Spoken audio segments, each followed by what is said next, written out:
Hello and welcome back to Steaming with Steve. Today we're going to keep going on with our algebra exploration. I'm going to look at how do we look at variables and expressions and sort of merge all those together. So let's jump on in. So to start, let's have a look at our learning objectives. So today we're going to understand the concepts of variables and expressions. We're going to differentiate between the use of letters and numbers, which we sort of touched on last lesson. Then we're going to apply knowledge to solve the word problems that we have in here, and then recognize the different terminology that we can use for math. So for example, adding, subtracting, multiplying, dividing. What are some other words that you can use for those? So the first question is, what are variables and expressions? So hopefully you've picked up that variables represent are symbols that just represent numbers, and a common thing that you'll see is using X or Y or something like that. Now it's better practice to try and use letters that are linked to what you're trying to express, as it makes it easier for the reader to understand what you're trying to do. Expressions are then a combination of numbers, variables, and operations. So for example, 5a plus 2b is an expression. Notice that there's no equal sign there, as that may get a little confusing down the track. So algebra can be used to describe a whole heap of different situations. So if we had this question here, I had 2 bags of lollies, but I didn't know how many lollies are in each bag.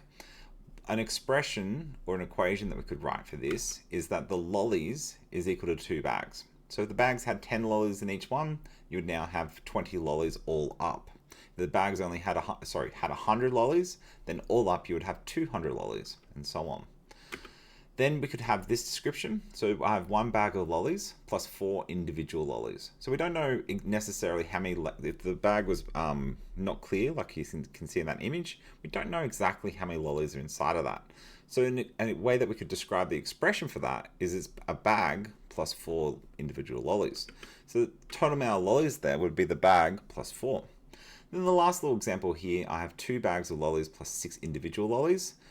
It could be represented like this. So the lollies equals 2 bags, can't quite see, plus the 6. Cool. So letters versus numbers are really important. So in expressions, the letters represent the variables, whereas the numbers represent the constants. Now, if a number is attached to a letter, then that's a coefficient, which is a little bit different. But if you just have a single number by itself without any variable, that is a constant. So just pause the video and have a go at changing these worded problems into mathematical expressions. Cool. So the sum of x and 7, that would be f, so x plus 7. 3 less than x is a little bit confusing. It's actually in reverse. So it would be c, because you're going to take x take away 3 is the same as 3 less than x. X divided by 2 would be e. Triple x would be d, so it's 3x. X is subtracted from 3 would be a, so 3 minus x. And lastly, x divided by 3 is equal to b. Writing an expression for the following without using the times or divide sign. So 1 more than x would be x plus 1. The sum of k plus 5 and 5 would be k plus 5. Double the value of u would be 2u. 4 lots of y would be 4y. Half of p is p divided by 2. And then 1/3 of q is q on 3. Cool. So when we're solving worded problems, we need to have a really good think about what we're doing. So what we've got to try and do is use variables to solve these word problems, including addition, subtraction, multiplication, and then division. Now to do that, we really need to understand what words linked to those different operations. So I've made this little cheat sheet here, and what I got my students usually to do is pause the video and see if you can fill this sheet in. Cool. So hopefully you've picked these ones up. So sum, plus, increase, addition, total, combine, more than, added to, in addition to, they all represent adding. Whereas subtracting, you can do differences, minus, decrease, subtraction, less, less than, reduce by, take away, and then subtract. For multiply, you can do product, times, multiply, multiplication, double, triple, quadruple, and times as many. And then for divide, you can do quotient, division, ratio, fraction, half, thirds, and quarters. Now, these are just some examples. There's heaps more than this, but they're a good sort of ones to sort of start up with, and they're pretty cookie cutter for the worded problems questions that you're going to have. So just pause the video and see if you can do these questions. Great. So the first one, Nicholas buys 10 lolly bags from the supermarket. If there's 7 lollies in each bag, how many lollies did he buy in total? Well, that's pretty simple. You just do 7 times 10 and you get 70. If there are n lollies in the bag, so now we're using a variable, how many lollies did he buy in total? So we're writing this as an expression. Well, that one would be 10n. For Michaela, she's paid X dollars an hour at a job. Write an expression for the following. So she gets 8x in terms of how much money. So if she works 1 hour, she only gets $8. She works 2 hours, now she's up 16, 24, 32, and so on. If she gets pay rise of $3, what would her new hourly wage be? Well, that's just increased by 3. So we could say that's x plus 3.